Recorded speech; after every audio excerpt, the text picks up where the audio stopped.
खबर महाराष्ट्र की सियासत से, जहां ओएसडी की नियुक्ति को लेकर विवाद छिड़ गया है। जी हां, महाराष्ट्र में मंत्रियों के ओएसडी की नियुक्ति पर सीएम फडणवीस सख्त। फडणवीस ने कहा, गलत लोग नहीं बन पाएंगे ओएसडी नियुक्त करने का अधिकार सिर्फ सीएम का होता है। पर्सनल स्टाफ की नियुक्ति पर फडणवीस ने दिए जांच के आदेश।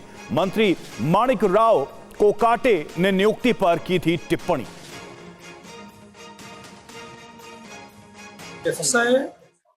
पहिली गोष्ट, माणिकराव कोकाटेंना कदाचित माहिती नसेल, पीएस आणि ओएसडी नेमण्याचा अधिकार हा मुख्यमंत्र्याचाच आहे। त्याचा प्रस्ताव मंत्री मुख्यमंत्र्याकडे पाठवतात आणि मुख्यमंत्री त्याच्यावर अंतिम निर्णय करतात। हे काही नव्याने होत नाही। मी कॅबिनेटमध्ये स्पष्टपणे सांगितलं होतं, तुम्हाला पाहिजे ती नावं पाठवा, पण त्या नावांमध्ये ज्यांची नावं फिक्सर म्हणून, ज्यांची नावं चुकीच्या कामामध्ये इन्व्हॉल्व आहेत, त्यांना मी मान्यता देणार नाही। आतापर्यंत माझ्याकडे 125च्या जवळपास नावं आली, त्यातली 109 नावं मी क्लिअर केलेली आहेत। उर्वरित नावं मी क्लिअर केली नाहीत। कोणी नाराज झालं तरीही मी अशाला मान्यता देणार नाही। और महाराष्ट्र के मुख्यमंत्री देवेंद्र फडणवीस ने राज्य के मंत्रियों के ओएसडी की नियुक्ति को लेकर दो टूक बयान दिया है। अब सवाल है कि पूरा विवाद क्या है, यह भी समझिए। तो महाराष्ट्र में ओएसडी नियुक्ति पर यह पूरा विवाद है। फडणवीस के तेवर इस पर काफी सख्त नजर आ रहे हैं। दलालों को ओएसडी निजी सचिव नहीं बनने दूंगा, यह कहा है, और नियुक्ति करने का अधिकार सीएम के पास है। आरोपी और दागदारों की नियुक्ति नहीं होगी। कोई नाराज हो, विवादित नाम मंजूर नहीं है।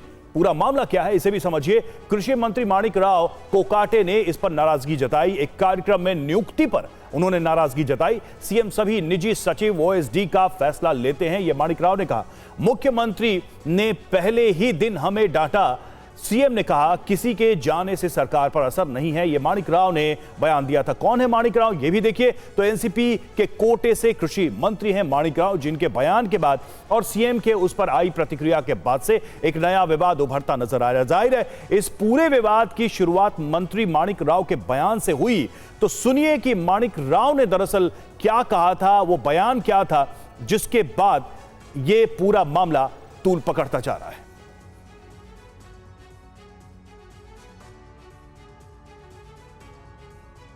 तो माणिक राव ने कहा और उसके बाद मुख्यमंत्री का भी बयान है। देखिए, माणिक राव कोकाटे के 3 निजी सचिव हटाए गए हैं और माणिक राव कोकाटे के सचिवों पर एक्शन के बाद से ही यह विवाद बढ़ा है आगे। 3 निजी सचिव उनके हटाए गए हैं और इसको लेकर मुख्यमंत्री ने बहुत स्पष्ट बयान भी दिया है। खूप अतिशय उत्कृष्ट असं काम झालं आणि थंपिंग मेजॉरिटीने या ठिकाणी आम्ही निवडून आल्यावर पहिल्याच दिवशी मुख्यमंत्र्यांनी दम दिला। आता तुमच्या कोणाच्या जाण्यामुळे सरकारवर काही परिणाम होणार नाही माझ्यासह। त्यामुळे जास्त मस्ती कराल तर घरी जाल। डिपार्टमेंटचं काम शिस्तीत लागलं पाहिजे। 100 दिवसाचा कार्यक्रम दिला। आमचे पीएस आणि ओएसडी सुद्धा मुख्यमंत्री ठरवतात, हे पण सांगतो तुम्हाला। आमच्या पण हातात काही राहिलं नाही, त्यामुळे आम्हाला तर नीट काम करावंच लागेल।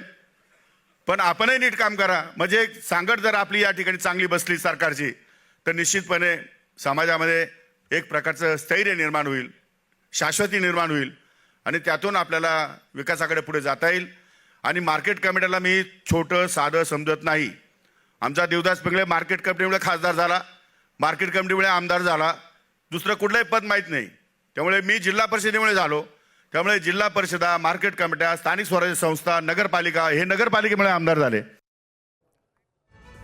और हमारे साथ जेपी सिंह हमारे संवाददाता जुड़े हुए हैं। जेपी, हमने माणिक राव का बयान सुना, मुख्यमंत्री की उस पर प्रतिक्रिया सुनी है। क्या वाकई में ये एक ऐसा विषय बन गया है महाराष्ट्र में जो सरकार के अंदर ही खटास पैदा कर रहा है? देखिए, देवेंद्र फडणवीस महाराष्ट्र के तीसरी बार मुख्यमंत्री बने हैं और महाराष्ट्र में मुख्यमंत्री बनने के बाद देवेंद्र फडणवीस के कामकाज का तरीका एकदम साफ और सीधा है। उनका यह कहना है कि जीरो टॉलरेंस जो है वो भ्रष्टाचार को लेकर महाराष्ट्र सरकार का है। कोई भी मंत्री जिनके निजी सचिव या ओएसडी यानी विशेष कार्यकारी अधिकारी या फिर उनके पीए अगर वो किसी भी इलीगल गतिविधियों में लिप्त पाए गए हैं, पहले उन पर कोई केसेस वगैरह हुए हैं या उनको लेकर एक परसेप्शन महाराष्ट्र में मंत्रालय में है कि वो उनकी छवि ठीक नहीं है, तो ऐसे लोगों को मंत्री का पीएओएसडी नहीं बनाया जाएगा। 125 लोगों की सूची जितने भी मंत्रिमंडल के मंत्री हैं, कैबिनेट मंत्री, राज्य मंत्री, उनकी महाराष्ट्र के मुख्यमंत्री के सीएमओ ऑफिस में आई थी, जिसमें 109 को उन्होंने सिलेक्ट किया है और बाकी लोगों को रिजेक्ट कर दिया है। और इसी का दुख कहीं ना कहीं माणिकराव कोकाटे को है। माणिकराव कोकाटे ने साफ तौर पर पुणे के एक सभा में इस चीज को अपना दुख जो है वो व्यक्त भी किया है और जिसके बाद ये पूरी कंट्रोवर्सी शुरू हुई है।